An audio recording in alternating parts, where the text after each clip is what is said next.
มื้อนี้พาลูกสาวออกมาเลาะอยู่ทางเส้นตลาดเก่าเด้อกำลังสิขี่ตรงไป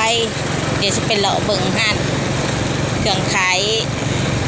ของชำห้านตัวหนุ่มนะกำลังขับรถไปเดี๋ยวทุกคน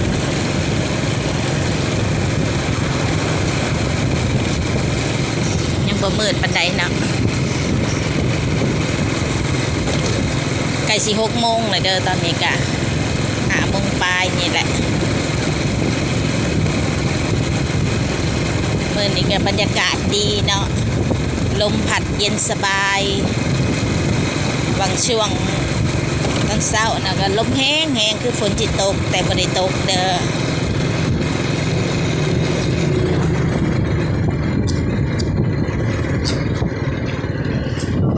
ขายเครื่อง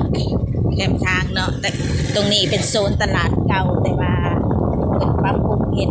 ให้เป็นเพื่อนเป็นห้องเสาให้คนมาขายเครื่องเนาะ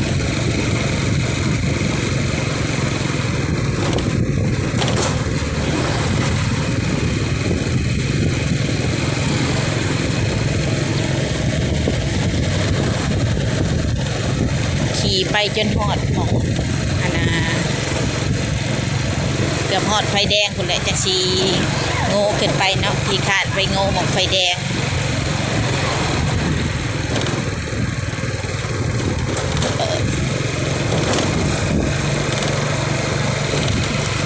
ไปแล้วเห็นเขากล้องไปแล้ววันเนาะบ่เห็นแต่ว่ากินนี่เด้อบ่เห็นทุกคน